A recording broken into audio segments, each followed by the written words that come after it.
I've always heard that reading is a passport to becoming a better person. That those who read a lot automatically turn into wiser, more cultured, more good-natured people. I grew up believing that the answers to everything, from happiness to ethics, were bound within the pages of books. But over time, life taught me lessons that no book, on its own, could ever convey. I met people with vast cultural knowledge who were deeply unhappy, and worse, unpleasant.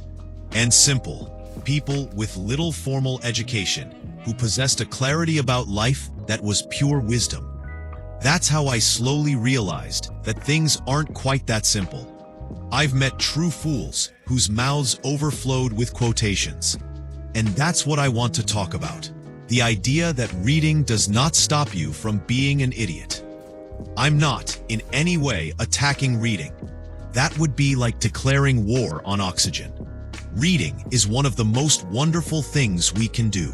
It opens our minds, shows us new worlds, allows us to step into the shoes of people we would never otherwise meet. It's a machine for empathy, a portal to the past, and a telescope aimed at the future. The problem, I repeat, isn't in the books, but in those who read them and how they digest them. Knowledge, when poorly processed, can inflate the ego instead of expanding the heart.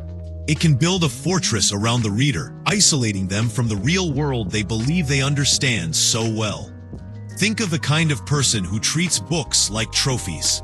The one who, in a casual conversation, constantly drops the names of authors, not to share ideas or enrich the discussion, but to make you feel small, to remind you of their supposed place in some intellectual hierarchy. That is the cultured idiot in all his splendor.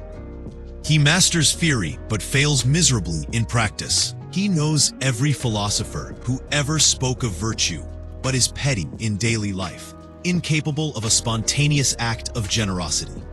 He knows all about business ethics, lectures on Kant and the categorical imperative, but doesn't hesitate to step over a colleague for a promotion, justifying it to himself as the law of the fittest.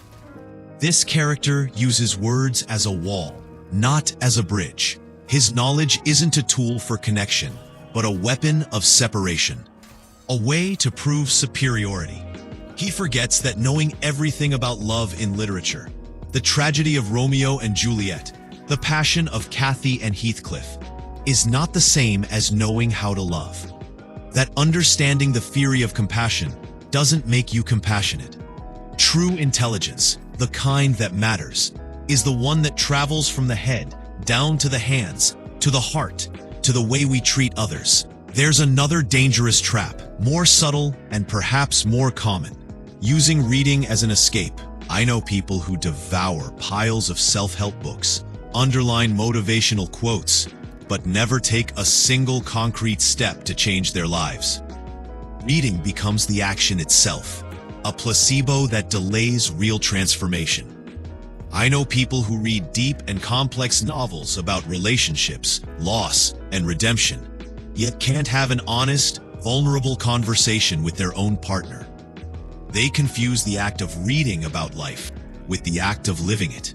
Books become a safe, controlled substitute for experience, which is always messy, unpredictable, dirty, and frightening. It's easier to analyze a fictional character's midlife crisis than to face our own dissatisfaction. It's the old saying that never loses its truth. Some people know the name of every tree, but fail to recognize the forest. We can master theoretical knowledge, memorize dates, theories, and formulas, and still be completely blind to what's happening around us, to the subtleties of human nature. A scholar can write a brilliant, award-winning treatise on hunger, dissecting its economic and social causes with surgical precision, and then be rude and impatient with the waiter who fumbles their order.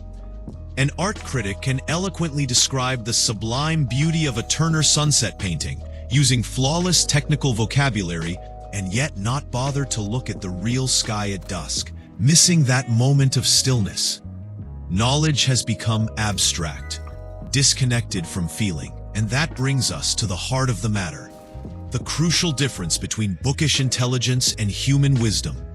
The first is about accumulating information.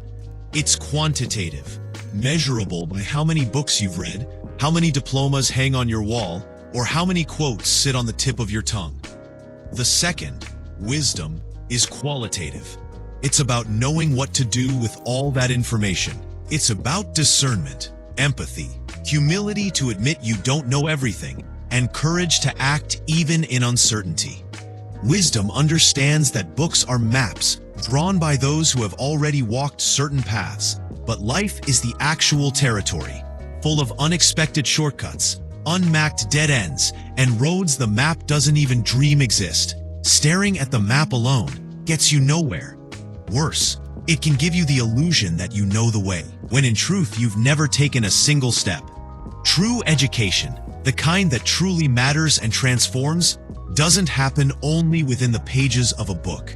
It's a dialectical process, a constant dance. It happens when we bring the ideas we read into the real world and test them.